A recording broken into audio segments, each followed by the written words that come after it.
This is WFYI News Now. It's February 28th, and I'm Abriana Herron. On today's show, a $3 million project to build new additions at Tarkington Park.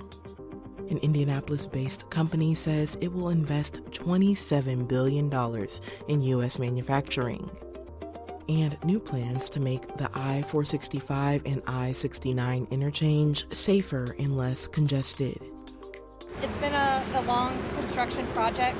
We are just as excited to get this project wrapped up, provide safer, more efficient travel for residents here on the northeast side. Those stories coming up, but first. Several provisions in the state's latest budget proposal could leave the Indiana Historical Society without a building. Governor Mike Braun's budget plan and the House version that was approved last week propose funding cuts to alleviate tight state revenue projections over the next 2 years. One of the cuts would terminate the state's leasing contract with the Historical Society. IHS owns its downtown Indianapolis building, but the state owns the land the building is on. The leasing contract between IHS and the state was intended to last until 2098. Rescinding the lease agreement could reduce state expenses by more than $1.1 million a year, according to a legislative fiscal analysis. If the contract is terminated, the nonprofit can either buy the land or sell the building to the state, according to our reporting partners at the Indiana Capitol Chronicle. Both chambers have until the end of April to finalize the budget plan.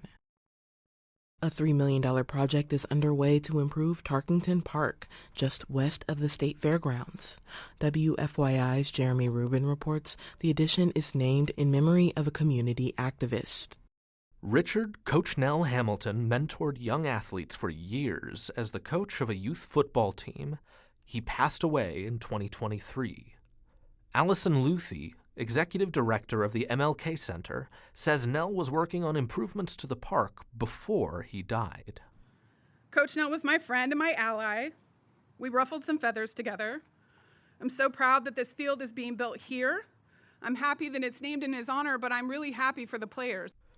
The project, first announced in 2023, will bring tennis and pickleball courts, a walking path, and a multi-use football and soccer field to the park. The city says it expects to complete the project by early next year.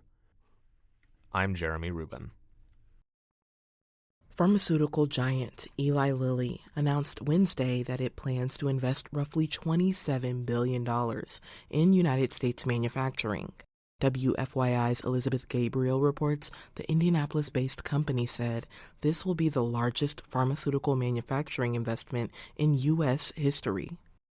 Eli Lilly aims to increase its medicine production by building 4 new pharmaceutical manufacturing sites across the country.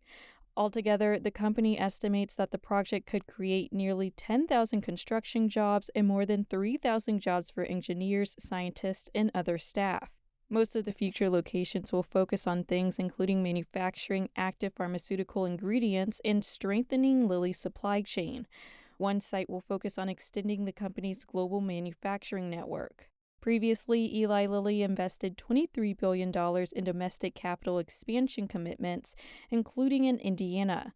Now the additional funds will bring the company's investment to $50 billion since 2020. I'm Elizabeth Gabriel. And for our final story today, one of Indiana's biggest interchanges is marking construction milestones. ClearPath 465, a project that began in 2022, aims to make the I-465 and the I-69 interchange safer and alleviate congestion for drivers on the northeast side. INDOT's Strategic Communications Director, Natalie Garrett, says they are on track to finish most of the major construction this year. We have new travel lanes that opened on northbound 465, new bridges on westbound 465, 82nd Street ramps open, which was a huge milestone for the project. By fall 2025, it is anticipated that there will be a new bridge and ramp from northbound I-465 to northbound I-69, along with new pavement. Garrett says other long-term closures involved in the project will end this year.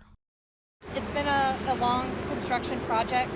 We are just as excited to get this project wrapped up, provide safer, more efficient travel for residents here on the northeast side.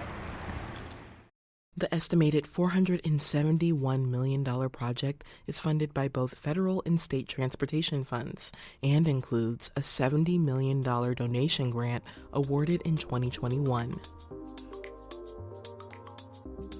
That's all for today's episode of WFYI News Now. Our podcast is produced by Drew Daudelin and Zach Bundy, with support from the news team at WFYI and public media journalists across the state. Our news director is Sarah Neal-Estes. Kendall Antron produced our music, and I'm your host, Abriana Herron. If you like today's episode, remember to subscribe and share, and follow WFYI on Instagram, TikTok, Facebook, and YouTube to check in on our newsroom throughout the day. Thanks for listening. We'll be back on Monday.